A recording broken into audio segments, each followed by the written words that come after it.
नमस्कार, आप देख रहे हैं 4 PM बिहार और मैं हूं अभिषेक मिश्रा। क्या जेडीयू पर एक बार फिर किसी बड़े खेल का खतरा मंडरा रहा है?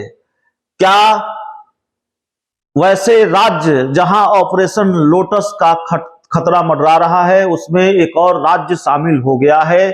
और क्या नीतीश कुमार के लिए बीजेपी के इस खेल से निपटने की चुनौती है? 2024 से पहले बीजेपी से निपटना, बीजेपी के इस खेल से निपटना नीतीश कुमार के लिए सबसे बड़ी चुनौती है। पूरी बात आपको बताएंगे, पूरा वीडियो ध्यान से देखिएगा। और मामला बहुत दिलचस्प हो गया है।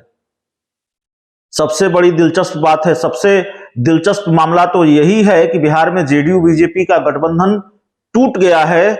बावजूद इसके कहीं और जेडीयू के समर्थन से भारतीय जनता पार्टी की सरकार चल रही है। वो कहानी भी आपको बताएंगे, वहां का पूरा गणित भी बताएंगे।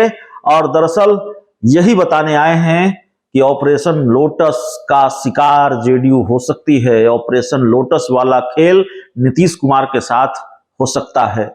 मामला क्या है? तो मामला समझाने से पहले थोड़ा फ्लैशबैक में जाएंगे। नीतीश कुमार और जेडीयू जब साथ थे, माफ कीजिएगा, बीजेपी और जेडीयू जब साथ थे, जेडीयू बीजेपी का गठबंधन था, तब बीजेपी ने एक खेल किया था जेडीयू के साथ।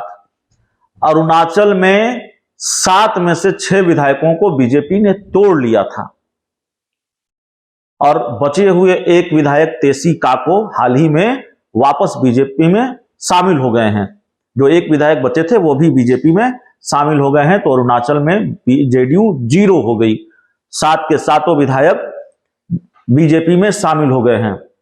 क्या यही खेल एक दूसरे राज्य में भी होने जा रहा है? और क्या जो खेल बीजेपी ने अरुणाचल में किया, नीतीश कुमार के 6 विधायकों को तोड़ा, वही खेल एक दूसरे राज्य में बीजेपी करने जा रही है? और राज्य कौन सा है? वो राज्य है मणिपुर, जहां इसी साल विधानसभा के चुनाव हुए और जेडीयू ने 7 सीटें जीती। और बीजेपी की जो सरकार है मणिपुर में, एन वीरेन सिंह की सरकार, उसको जेडीयू अब तक समर्थन दे रही है, जबकि बिहार में बीजेपी का गठबंधन टूट चुका है।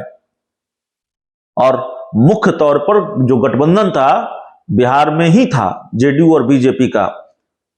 लेकिन जब बिहार में टूट गया है तो जाहिर है दूसरे राज्य में नहीं रह सकता। और ये खबर भी हमने आपको दिखाई है, बताई है, खबर सामने आ रही थी कि जेडीयू बीजेपी सरकार से समर्थन वापस लेने जा रही है। और 2, 3, 4 सितंबर को जेडीयू की राष्ट्रीय कार्यकारिणी और राष्ट्रीय परिषद की बैठक होनी है और तमाम राज्यों से पार्टी के पदाधिकारी, पार्टी के सांसद, विधायक पटना में जुटेंगे। और पटना में जेडीयू दफ्तर है, उसमें कर्पूरी सभागार है, उसी में ये बैठक होनी है। तो राष्ट्रीय कार्यकारिणी और राष्ट्रीय परिषद की बैठक में मणिपुर को लेकर भी फैसला हो सकता है, समर्थन वापसी का ऐलान भी हो सकता है। लेकिन क्या समर्थन वापसी के ऐलान से पहले या समर्थन वापसी के ऐलान के बाद बीजेपी ऑपरेशन लोटस वाला खेल जेडीयू के साथ कर सकती है? यह भी बड़ा सवाल है। यह सवाल किस लिए, क्यों है? नीतीश कुमार के पास, जेडीयू के पास 6 विधायक हैं मणिपुर में। सरकार की सेहत पर, बीजेपी सरकार से अगर जेडीयू अपने विधायकों का समर्थन ले लेती है तो सरकार की सेहत पर कोई असर नहीं पड़ेगा। 55 विधायकों का समर्थन बीजेपी को प्राप्त है और जेडीयू के साथ चले जाते हैं तो जाहिर तौर पर बीजेपी की सरकार पर कोई असर नहीं पड़ेगा, बीजेपी की सरकार की सेहत पर कोई असर नहीं पड़ेगा। बीजेपी के पास अपना बहुमत है, नेशनल पीपुल्स पार्टी का भी समर्थन भारतीय जनता पार्टी को प्राप्त है। लेकिन जरूरत तो अरुणाचल में भी नहीं थी। बीजेपी को कोई नुकसान नहीं हो रहा था अगर जेडीयू समर्थन नहीं देती। बीजेपी को कोई नुकसान नहीं हो रहा था, कोई जरूरत नहीं थी, किसी तरह की कोई गुंजाइश नहीं थी कि उसे जेडीयू के विधायकों को तोड़ना पड़े। लेकिन बीजेपी ने यह किया, और तब किया जब बिहार में वो गठबंधन के साथ सरकार चला रहे थे, बिहार में जेडीयू के साथ मिलकर सरकार चला रहे थे। तो ऐसे में जब साथ रहते हुए बीजेपी ये खेल कर सकती है, और कई दूसरे राज्यों में किया है, खुद जेडीयू के साथ ही अरुणाचल में किया है, तो फिर मणिपुर में क्या नहीं हो सकता ये खेल? और मणिपुर में क्या जेडीयू पर एक बड़ा खतरा नहीं मंडरा रहा है?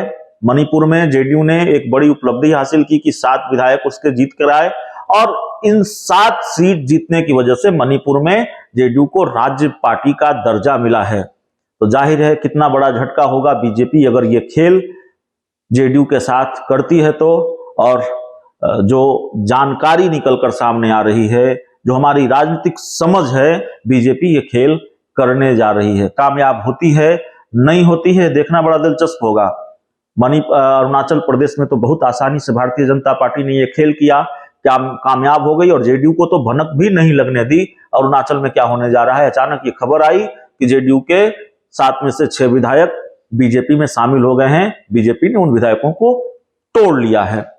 तोड़ लिया है शब्द का इस्तेमाल नहीं करना ठीक होगा, क्योंकि भारतीय जनता पार्टी इस तरह के खेल में बहुत माहिर है और नीतीश कुमार के पास चुनौती है, नीतीश कुमार के लिए चुनौती है कि मणिपुर में अपनी पार्टी को वो बचा लें, मणिपुर में अपने विधायकों को टूटने से बचा लें, क्योंकि टूट का खतरा मंडरा रहा है। ऑपरेशन लोटस का संकट छाया हुआ है, ऑपरेशन लोटस का संकट मंडरा रहा है जेडीयू के विधायकों पर।